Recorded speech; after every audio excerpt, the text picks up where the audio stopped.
Stanford University.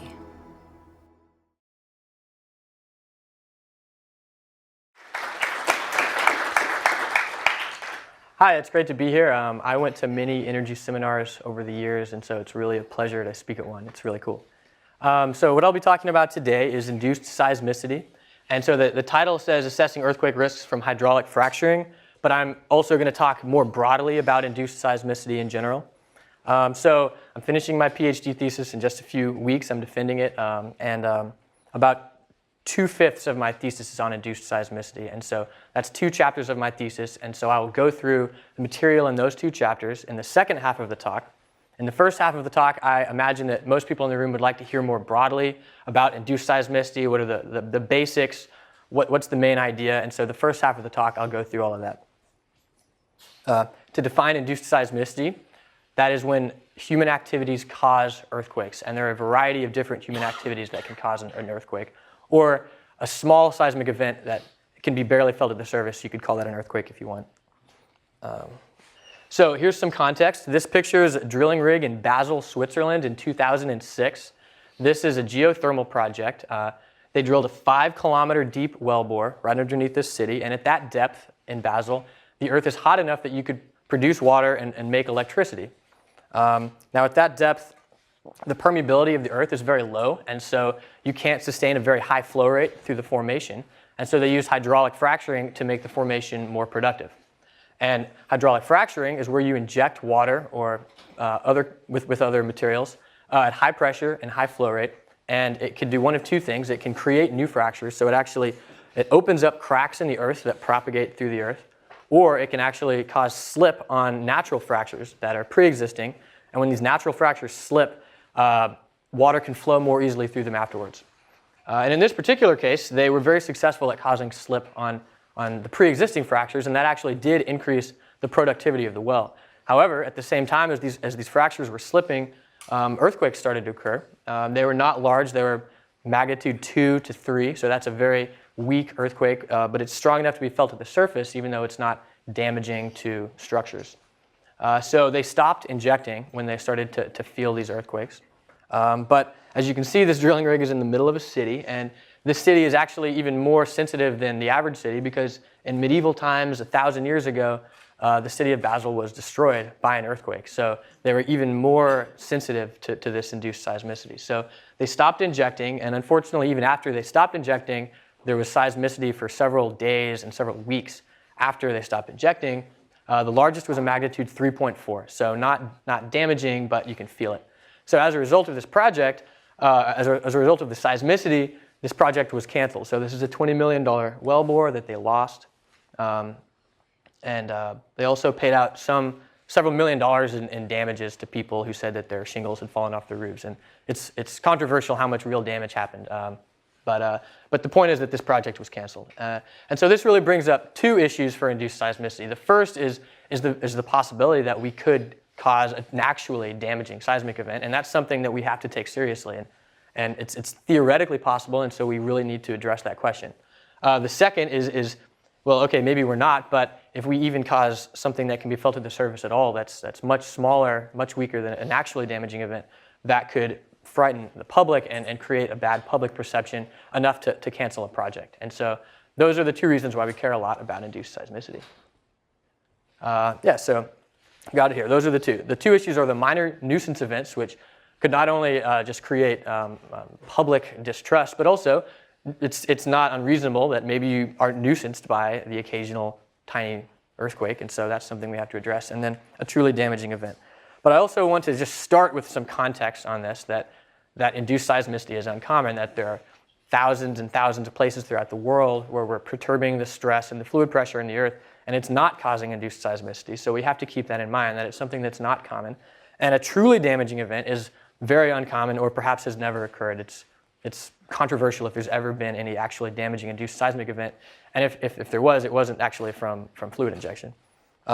So that's why it's a challenging issue. It's something that appears to be possible, but it's very unlikely. So how do we strike the right balance there?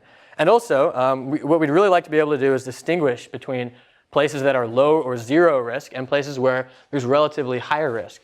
And so I can give an example. In geothermal hydraulic fracturing, there's much more induced seismicity than in hydraulic fracturing and all other applications.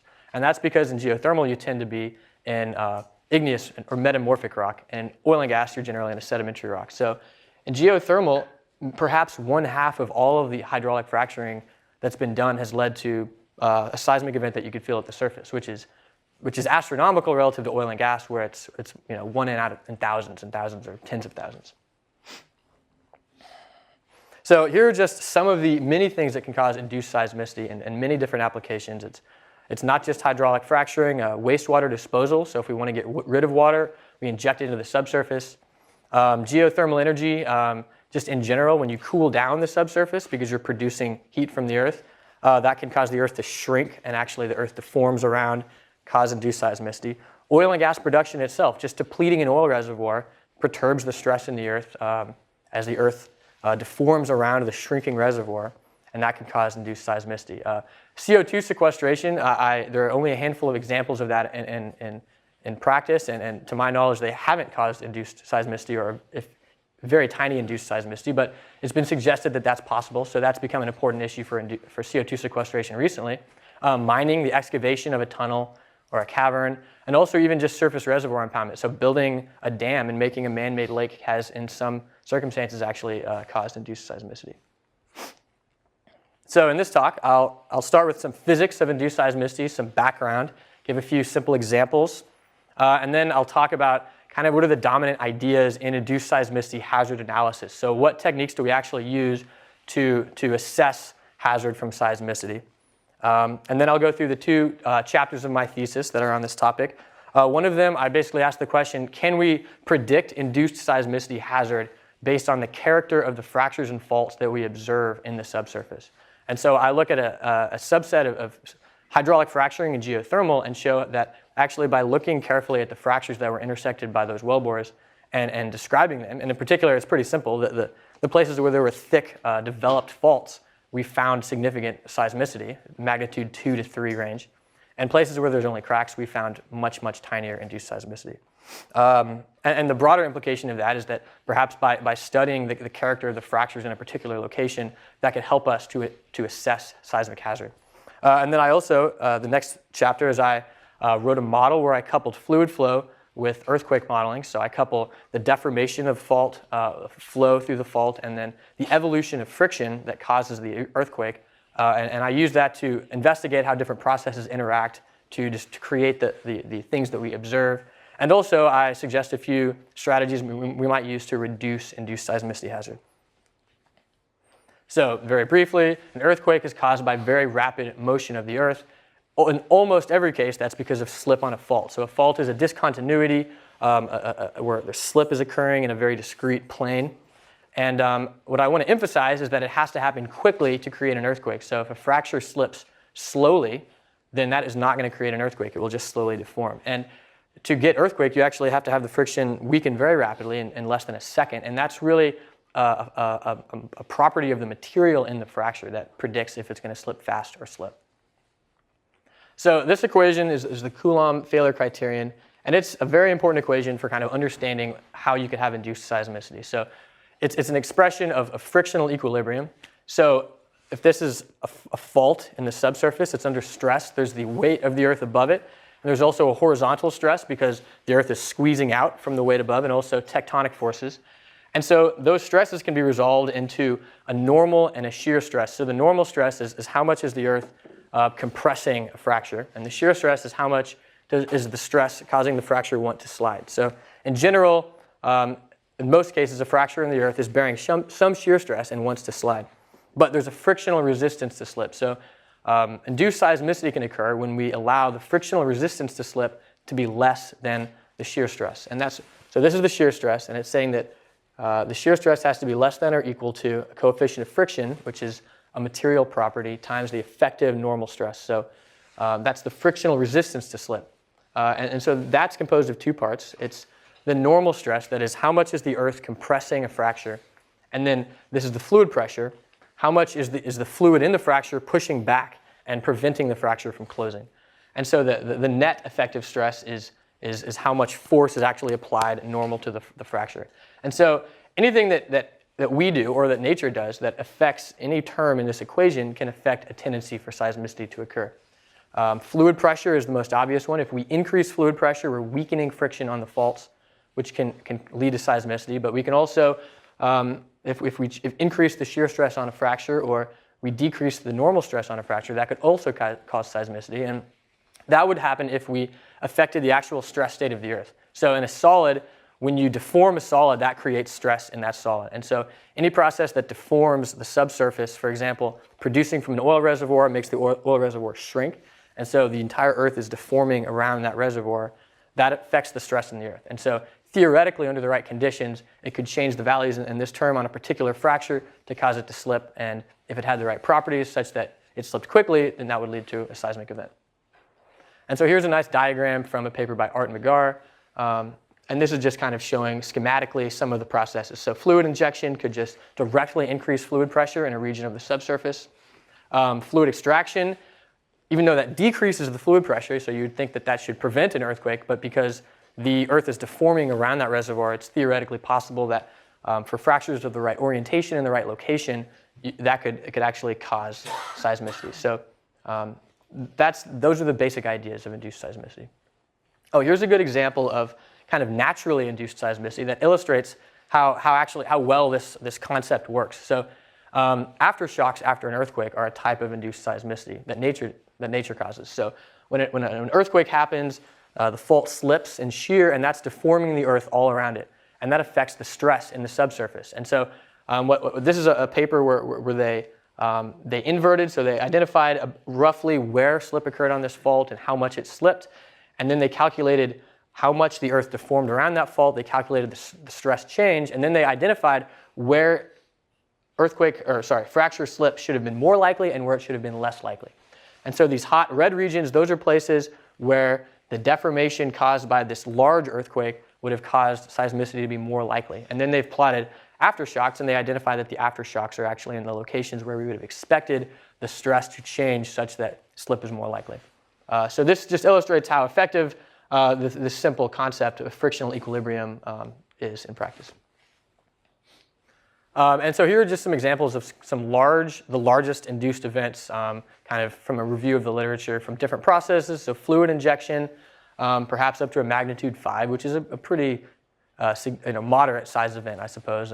Mine collapse, so actually collapse of deep mines has caused pretty significant induced seismicity.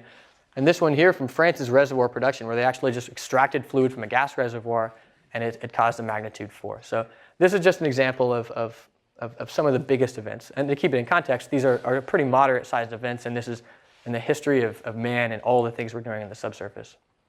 All right, so this is a pretty verbose slide, so maybe don't read it, just listen to me. These are 4 of the main ideas in induced seismicity hazard analysis. One very important concept is that the maximum size of an event that you could cause is proportional to the size of the stress perturbation. So if you change the stress in a relatively small region of the Earth, then you can't possibly cause a really large event. But if you actually change the stress in a really large region, there's kind of an upper limit that you can continue to increase. And so that's been pretty well established.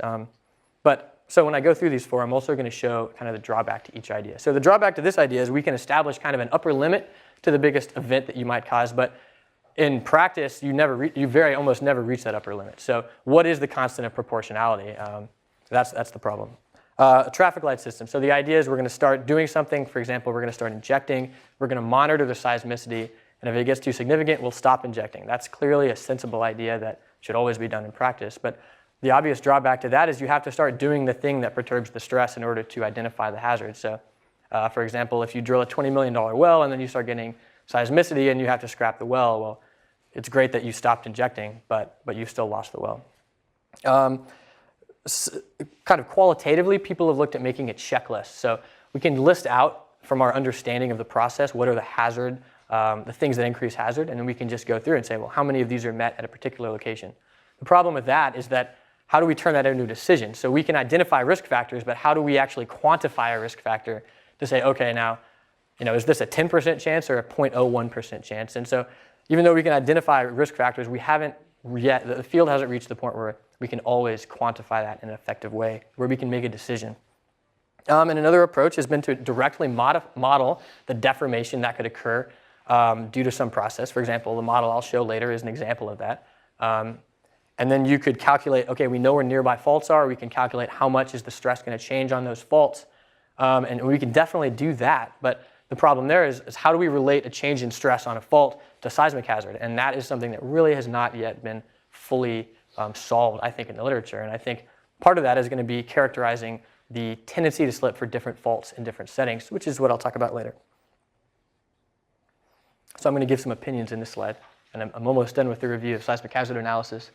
The capabilities that we do have is we're aware of the risk factors. We can put upper bounds on the maximum magnitude, even though they're almost never achieved.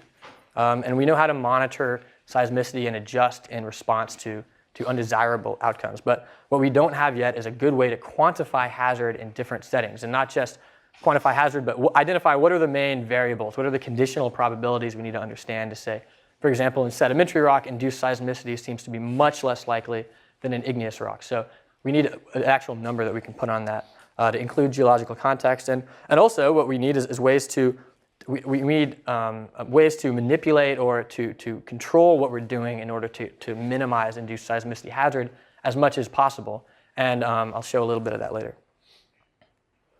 So here's an example of the magnitude to size of perturbation. So this is from Art McGar's paper, and he plotted magnitude versus the size of perturbation for different known or inferred cases of induced seismicity. And what he shows is that as the scale of the induced area gets bigger, we're getting bigger events. But the real problem with this is that the overwhelming majority of things are here. So how do we deal with this situation where the vast majority of depleting oil reservoirs almost never causes an earthquake, but supposedly your upper bound is a 6. So what does that mean? What do you do with that information? And the last slide, a few hot topics, because this is what people have been talking about. So induced seismicity from fracking has been much more significant in geothermal than oil and gas. And that's, as I said, because of, in my opinion, the tendency to seismic versus aseismic slip. I think the rock in geothermal reservoirs is much more likely to slip in a way that causes an earthquake.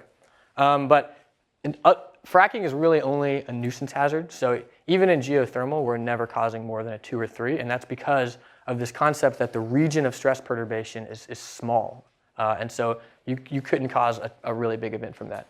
Now, people have suggested that CO2 sequestration or wastewater disposal are more hazardous because of this larger region of stress perturbation. So in fracking, it's a couple days of injection. But if you inject for years, that's a bigger region. So how do we deal with that? And I think that's an important point.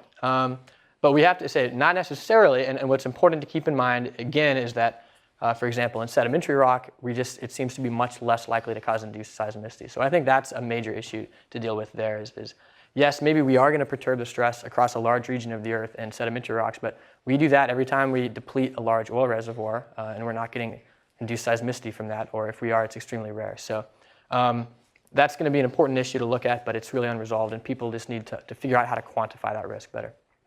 All right, so now to the studies that I did. So I'm going to shift gears a little bit. The first study, I'm going to look at 9 projects that involved injection of fluid. They're mostly hydraulic fracturing and geothermal. There's a couple that are not quite. But they're generally pretty similar in terms of the amount of fluid, the rates, the pressures. There's some variation, but they're roughly can be considered pretty similar in those characteristics. But what we'll find is that there's a huge variance in the induced seismicity at these different projects. Maximum magnitudes from 3.7 to -1. And so that's a log scale in terms of shaking. It's a 1.5 log scale in terms of energy. So in some settings, we're getting millions and millions of times more seismic energy release than in other settings. And it doesn't seem to correlate to the pressure or the volume. So what I'm going to show is just that it's really just the thickness of the faults. And I'll go through 2 potential explanations for how we can explain that pretty simple and intuitive observation. And then the second, I'll go through this modeling study. All right, so for the first chapter, can we relate induced seismicity to fault characteristics? And so first, I want to be very clear what I mean. This is a fault. I'm going to show 3 pictures that I took in the Sierra Nevadas when I was out with some of David Poller's students. He was very nice to let me go with them. And this is just an example of some cracks. So these fractures here have displaced, and you can tell they've displaced because these dikes are actually offset. So those are faults. A fault is just a fracture that's slipped. But these are very thin cracks, and they don't have more than tens of meters generally of spatial extent of radius. Now in other places, fractures that are adjacent have both slipped, and we're starting to get this damaged and brecciated zone between fractures. And so here really the character of the rock is changing. It's no longer just solid granite, now it's kind of a highly broken up region. So this is kind of an intermediate sized fault. Now then here's an example of what might be large faults. So the problem with looking at large thick faults and outcrop is that they're broken up rock, and so they're likely to turn into soil.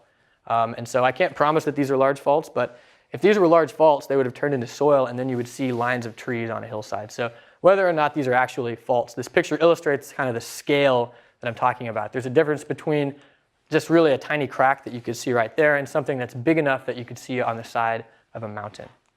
And so here's a schematic from a paper that was actually some work that was done at a geothermal project where they did hydraulic fracturing and they had significant seismicity. And they cored the well so that they could look really carefully at what the rock looked like in the subsurface.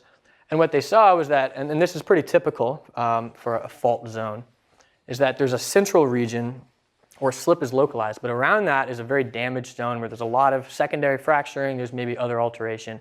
And so instead of having a crack, we have a thick, porous, altered region, a slab of material that's maybe 10 meters thick. So it turns out that in some of the EGS projects I'm going to look at, some of the projects I'm going to look at, that there is clearly evidence that this sort of feature was present, a big, thick, and it's really a fault zone. It's not just a crack that's slipped anymore, but it's this big, complex zone of deformation that has hundreds of meters or kilometers size, scale, and significant thickness.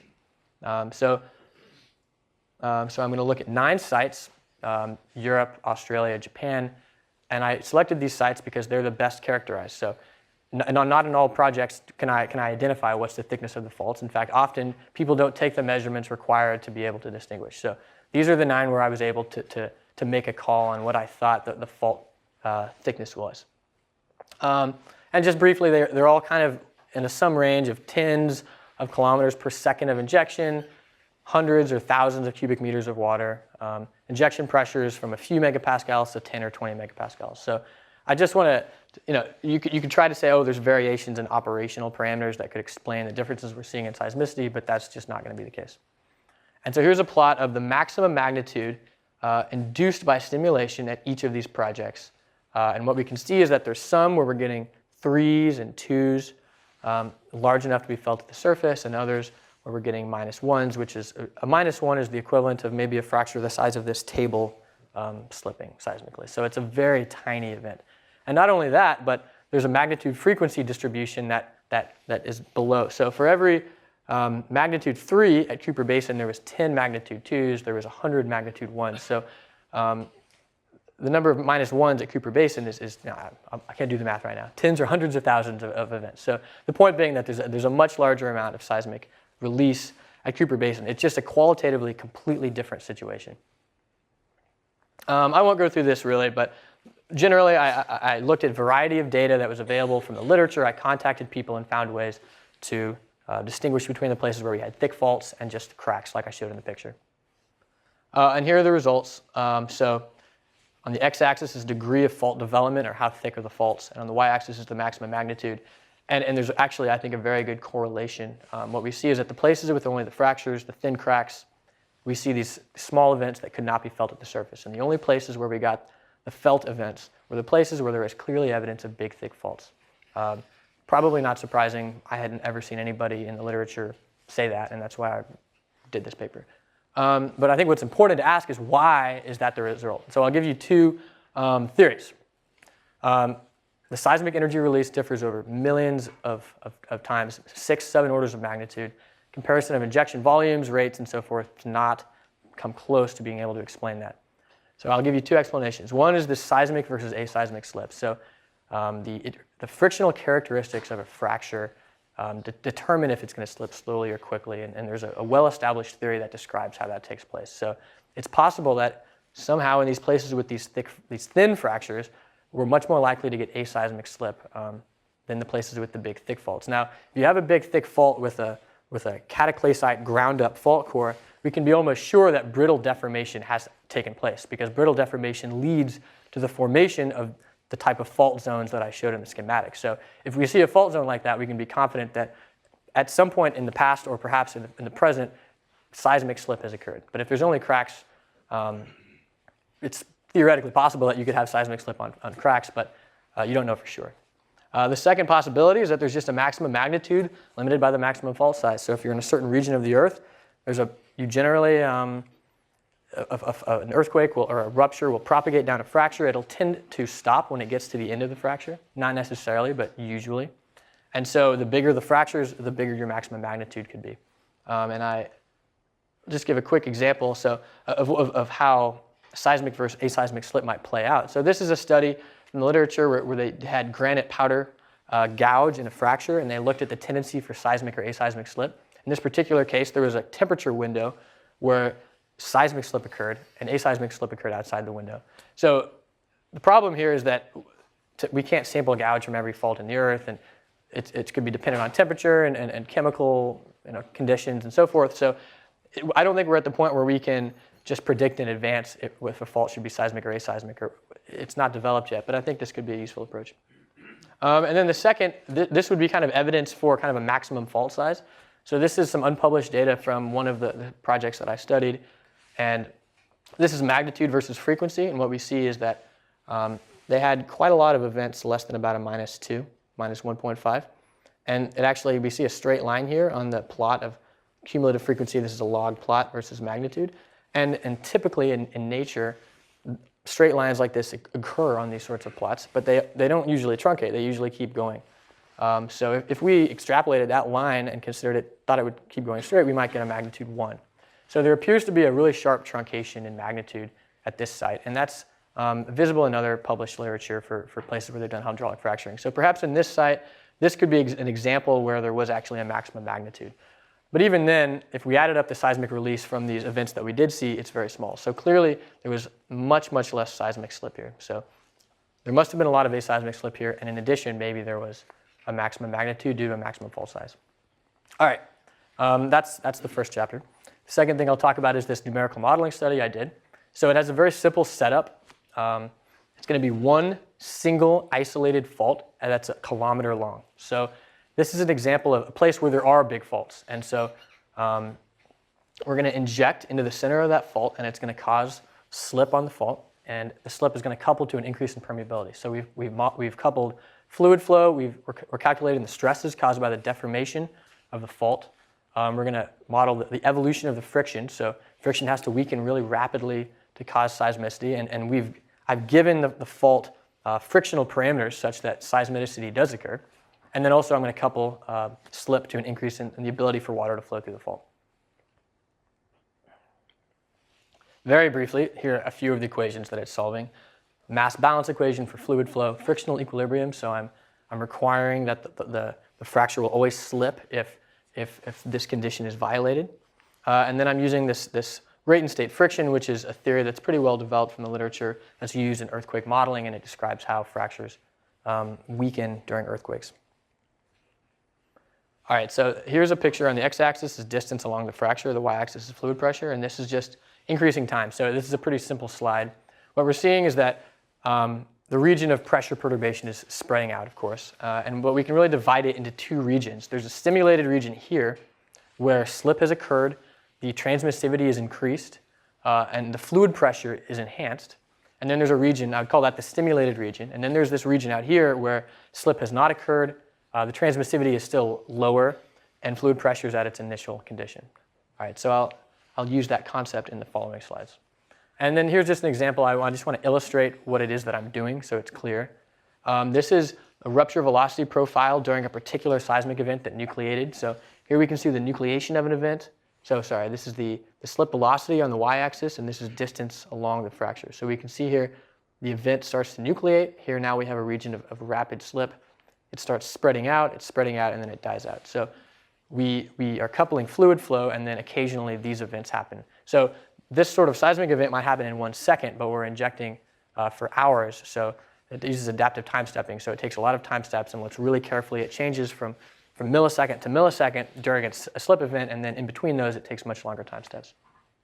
And what I want to show in this is the boundary between the stimulated region and the unstimulated region. So right here is the boundary. So over here, the fluid pressure is higher. The fracture has already slipped. And out here, the fluid pressure is low. And so that's why slip velocity is not showing. It's 0. So the fracture is not slipping at all out here. And it's actually slipping aseismically very slowly back here in the stimulated region. So what this shows is that when you initiate a slip event in the stimulated region, it can propagate quite easily through the stimulated region because it's already got higher fluid pressure. It's been brought closer to failure. And it might propagate a little bit into the unstimulated region, and it does, but not very far.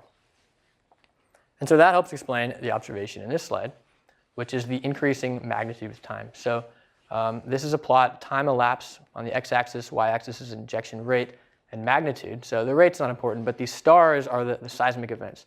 And what we can see is as we inject, we're getting bigger and bigger and bigger seismic events. And that's a realistic observation. So I'll skip ahead one slide. And so this is Basel. So the drilling rig I showed at the very beginning, where they canceled the project, this is an actual plot of the magnitude versus time at that site.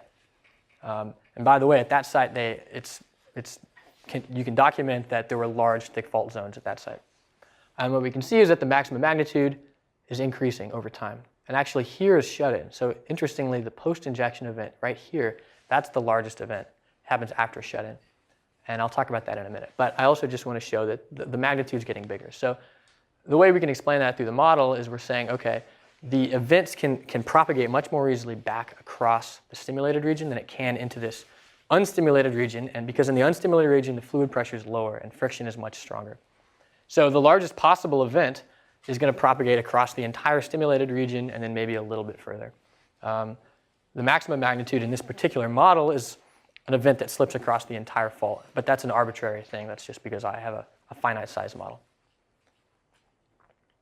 So as the stimulated region gets bigger and bigger, we're getting bigger events. And of course, that plays into the Art-McGar idea of the larger the region of pressure perturbation, then the bigger potential event you can get. And this just kind of illustrates that.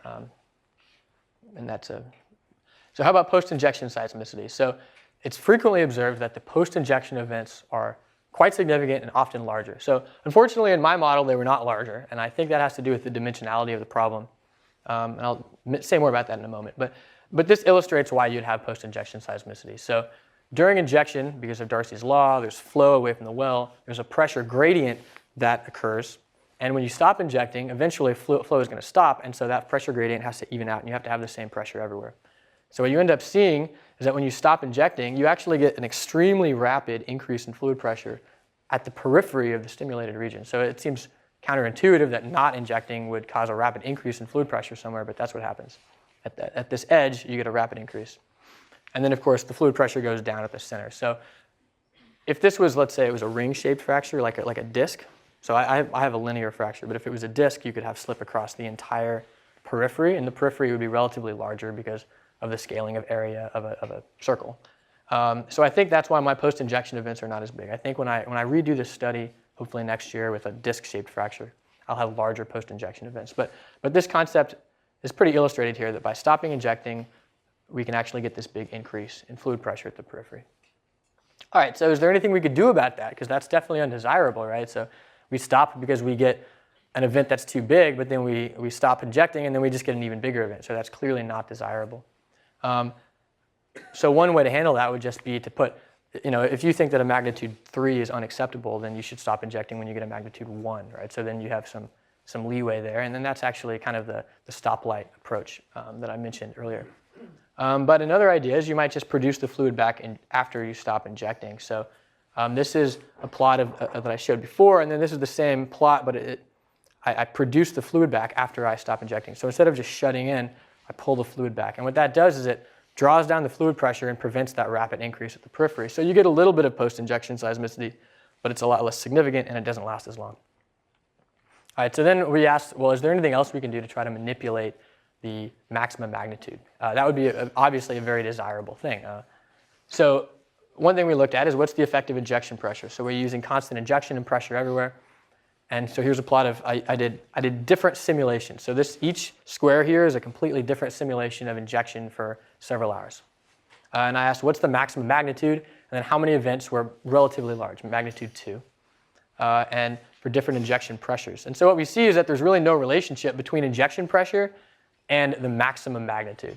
And the reason is that the maximum magnitude is actually set by the size of the fault, not by the injection pressure. So higher injection pressure could potentially lead to slightly larger stress drop, but really not really.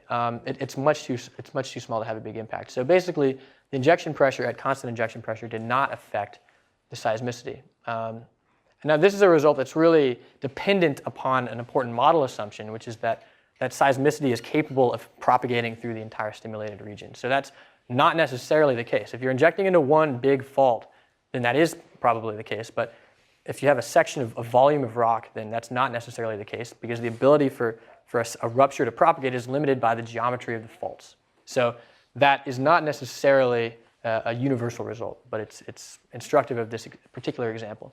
Now what we do see is that if we inject at a higher pressure, we're going to get more events, just because we're going to weaken friction more, and so we're going to have to release more stress. It leads to more events. So the stress drop per event is set more by the properties of the rock, of the faults, of the fractures, but the number of events is something that we could manipulate.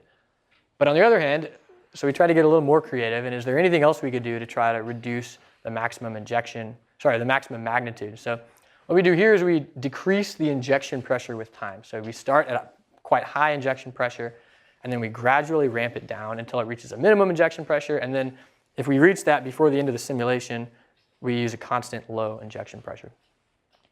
And so here's a plot.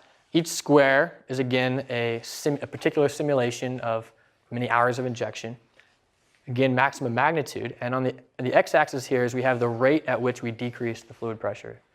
So an infinite rate of decreasing the fluid pressure would just go immediately to the minimum injection pressure. A very low rate of decreasing the injection pressure would be nearly a constant high injection pressure. What we find is that there's kind of a minimum here, where if we have the right rate of decrease, we actually get a significantly smaller maximum magnitude. And there's an explanation for that, and that is, I'll go back to let's go back to this slide. So if we're decreasing the injection pressure with time, what we're actually doing is we're strengthening friction across the stimulated region with time. So a lower injection pressure, stronger friction. So what happens is usually the seismic events, not shown in this presentation, but they would tend to nucleate near the edge of the stimulated region, and then they'll propagate back through the stimulated region. So if we're lowering the injection pressure with time, there's more resistance to their propagation. They tend not to propagate as far or slip as much, and so that's why that strategy reduced the maximum magnitude. So a key thing if you're going to try to do that in practice would be to what's the right rate to decrease injection pressure, and that would have to be something you have to use modeling and customize it, right? But at least it shows in principle that there is potentially some ability for us to manipulate seismicity with our injection strategy, but we have to be careful. It could be counterintuitive. Maybe I would have thought that higher injection pressure would lead to smaller maximum magnitude. It doesn't. So that's what modeling can do for us. So I have a lot of conclusions because I kind of covered a lot of stuff. So I'll have 2 slides on this. Generally, the fundamental physical processes of induced seismicity are well understood. But it's probabilistic because the problem is there's just so much uncertainty about the subsurface that we just can't possibly completely characterize the subsurface. And so that's why it's inherently probabilistic. So right now, what we have in induced seismicity is we can qualitatively identify risk factors, and we can maybe put some upper bounds on induced seismicity. But what we don't have is a way to make that quantitative. And that's challenging because it makes it difficult for us to take these risk factors and make decisions with them. So that's what I think is what the field needs to improve is if there's a numerator and denominator of risk, number of times something bad has happened versus number of times we've done something that could cause something bad. What we don't really know well yet is the denominator. We don't know how to take a risk and turn that into a probability. Monitoring is valuable, but it can't predict in advance of doing the thing that causes the hazard, and so that's the limitation of that. So what we showed in one chapter is that the character of the natural fracture network has a huge effect on the induced seismicity hazard. That's why we see much more seismicity in geothermal than in oil and gas, because it's a different type of rock. we showed even within geothermal, by characterizing the fractures, we can predict the seismicity. And so that's either caused by, again, a tendency for seismic or aseismic slip. In fact, I think that is the main reason. But also maybe there's a maximum fault size effect there. And so I think what we need to do is be able to characterize risk specifically. So maybe risk is higher in some places than others. And what we need to do is figure out how can we quantify that and identify what are the most important things that we can measure to help us create conditional probabilities. So if I didn't want a magnitude 3 and I drilled a geothermal well and saw a big thick fault, I would say, you know what, that's not going to be a good place to do simulation. We're probably going to get a 2 or 3. So modeling is very valuable because it helps explain how processes interact. It can help us to try to understand why things happen, which can then potentially lead to applications, like we showed how we could apply the modeling to hopefully reduce magnitude in this particular case. And so it is at least theoretically possible to devise ways that reduce magnitude, but only to a certain point, and you have to be very careful about that, and it's not necessarily intuitive. And again, I think that the really future of the field of induced seismicity is going to do a better job of quantifying probabilities and making conditional probabilities that are relevant to a particular geological setting. That's it. Oh, and I'd like to thank the Precourt Institute for Energy here at Stanford, which has supported my research.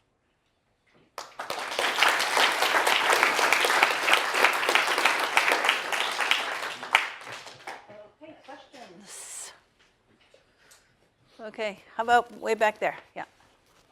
As someone from outside the field, I thought you made your presentation very accessible, and I thought your presentation was excellent. Thank you. Thanks. You had mentioned that all of your sites were selected in Europe and overseas because they're more easily accessible. Why are US sites, this data for the US, why is it harder to access? Is it because they're not measuring it, lack of transparency, or some other idea that I'm not aware of? Yeah, good question. So there aren't very many places in total where we've done hydraulic fracturing in geothermal. So it's called enhanced geothermal systems. It's itself a big topic and a big field. And there have only been a handful of sites in the US where it's ever been done. And a few of them are actually, there's a lot going on right now. There's 4 right now that have only been started in the last few years. So the reason I don't have data from them is they're too new. And then there's one really old one. So we invented it in the United States in the 70s. But that data is so old that they didn't even have the instrumentation yet. And there was a long period where there were not EGS projects done in the US, basically from, really since the early 90s to maybe a few years ago. So that's kind of the period where all the good data collection was going on. And so hopefully in a few years we'll have more data from the current American projects. Okay, yeah, Tony. So within EGS, if you change the injected fluid from water to carbon dioxide, does that change any of your results? So basically I'm thinking, lower viscosity, but same compressibility. Right, so I mean, the change in the net and the effective normal stress is what's affecting induced seismicity. So I don't think it would. I think if you're going to pressurize the fractures, it doesn't matter what's in the fractures. Okay, yeah, back there. What share of these EGS sites would you say have the existence of long, thick faults that you said to the larger mechanisms? Yeah, so maybe of the 9 I looked at, so like 3 or 4. And I don't know if that is what the probability is. If you went to a random location on Earth and you drilled a 5-kilometer deep well, I'm not sure what the probability would be. But that's a guess, maybe half. Existence of these faults, would it be reasonable to say let's scrap this and go to something else, or could you avoid it? Yeah, so that's a great question. So, and that's a part of the research that I didn't talk about at all today, but certainly if there are these big thick faults, it's going to completely change what happens when you do hydraulic stimulation in a geothermal project. And that has not been discussed much in the literature or by anyone, but if you'd like to read my thesis, it'll be online soon, and there's the longest chapter is about that. So certainly you could predict induced seismicity, or evidently it seems that you can predict induced seismicity from the thickness. And so do you want these big thick faults or not? I could just say it has a lot of implications, but I don't think anyone can answer that question. I think people have opinions, and there are some people who would say, yes, you want big thick faults. But I'm not convinced by that. Okay, over here. What do the equilibrium pressures in the reservoirs look like post-injection, once injection is stopped? Do we leave them at the same pressure that we found them in, or do we leaving them at higher pressure than Right. after injection. Yeah, so well, one question is whether, what is the initial permeability of the formation? So if the formation is truly tight, then presumably there's kind of a region where you've put all your injected fluid and it's not leaking out into, you know, the remaining earth. But in some settings, you actually do have like some natural permeability. So in that case, the fluid pressure just dissipates forever, you know, until it goes back to the initial fluid pressure. Now, in practice, you're going to do the stimulation, and then you're eventually going to, you know, produce it back or something. So I think usually at some point they vent back some of the fluid, and so you're leaving it at an elevated pressure for sure, usually. Okay, how about over there and then back there? Could you talk about the kinds of structures that would be the best suited or the worst suited for doing CO2 sequestration? Well, no, I don't think I know enough about it to answer that question, actually. I mean, certainly you'd want to, I mean, all other things being equal, you'd prefer to avoid large faults, right? But there's no necessarily, but there's a huge number of faults in the Earth. So just because you're, you know, somewhere near a fault doesn't necessarily mean you couldn't do CO2. Now, I think the way that you would begin to approach that question is start asking, well, can we predict the tendency for slip in a particular type of rock? And if we could do a better job of doing that, then I think that maybe we could try to answer that question better. You know, maybe it's the limestone formations where we're getting, or maybe it's something, maybe it's something I'm not aware of. I think that's how I would try to approach that question, and maybe would like to in the future, but haven't. Okay, all right, yep. So Mark, the other variable in your equation that's interesting is the shear stress, and so that brings up orientation. It's not just the thickness of the fault. You've got you've got faults that could be oriented in ways where there would be no shear stress acting on them. Certainly, I completely agree. If you In the fields you've looked at, have they thought about that part of them? Yeah, I mean, that is definitely thought about. So in these fields, these are places where the faults were, in fact, there was in fact one of the dots. There may be thick faults, it's not clear, but if there are, they're actually ancient thrust faults, and now it's a normal faulting regime. So I assumed that they weren't slipping, and I kind of moved the dial on that one. So yeah, certainly if you have a pre-existing thick fault and it's not oriented properly and it just never slips, then it never slips. But if you're injecting at a pretty high injection rate, probably a pretty broad range of fault orientations could slip. And in these sites, there were faults oriented such that they could slip. Okay, I think, was there another one back there? No? Okay, how about back over there? Yeah, I think I may have misunderstood your comment about the maximum magnitude event being constrained by the area that you're injecting. I'm envisioning something like a Hayward fault that's about ready to go. Right. And I do a little drilling down in Fremont, Right. and the whole thing goes. Did I misunderstand something?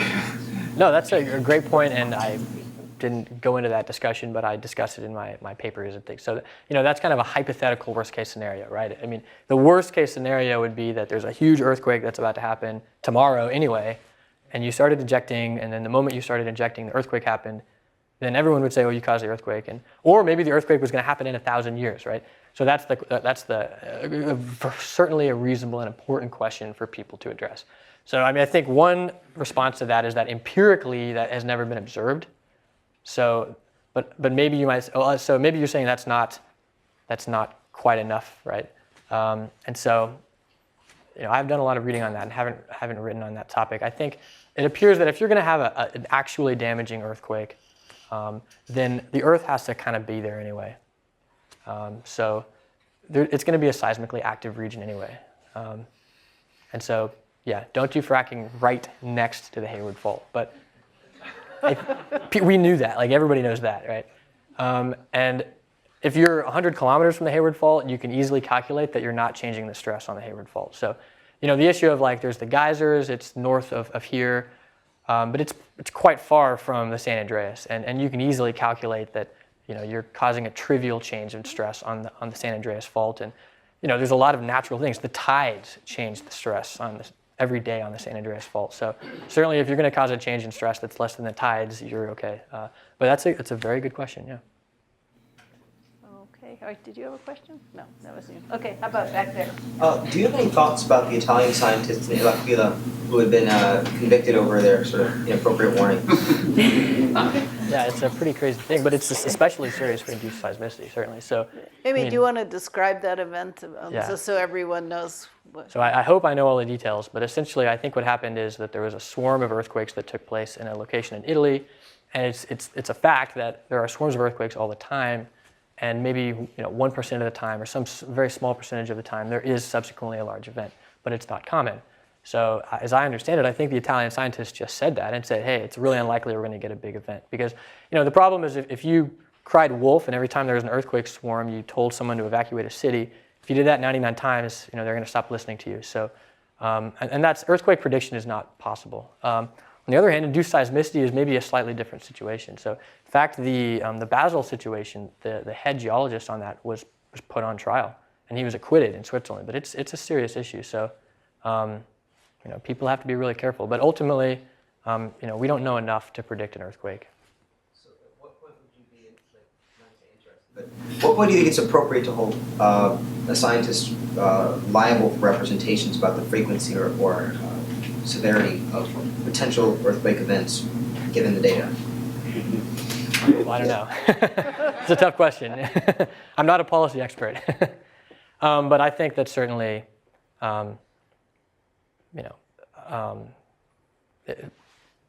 scientists have a responsibility to do their very best. And the most scary thing is a scientist who's incompetent, right? And so that's really scary. So I don't know. I mean, it's a tough issue. Yeah, I think you can get into a very difficult situation if you make people so adverse to offering any opinions so that they, even if there is a risk, that they choose not to say anything because of the risk they'll be put in jail or whatever. So I think it's a very difficult question. Any more questions? No? Okay, one more here and then we'll wrap up. As you're injecting, is there any sort of increase in the microseismicity that can be monitored such that you know when you're approaching a critical threshold? Yeah, so that's the traffic light idea. So they'll look at the seismicity that's taking place and they'll plot the magnitudes and the frequencies, and then what they usually do is they try to extrapolate, like, okay, what do we think is the maximum magnitude that could occur? So that is done, and it's certainly a good idea. So if we think that it's unacceptable to get a magnitude 3, then maybe if we get more than 2 magnitude 1s, we're going to stop injecting, and they do that. Now the possible limitation is that the post-injection events are often bigger, but not radically bigger, right? I mean, it's not a huge difference. So the most recent papers on that subject have actually tried to basically kind of adjust the statistics for the post-injection seismicity so that they kind of have the right stopping threshold. Okay, well, great. Well, thank you so much. Really appreciate it.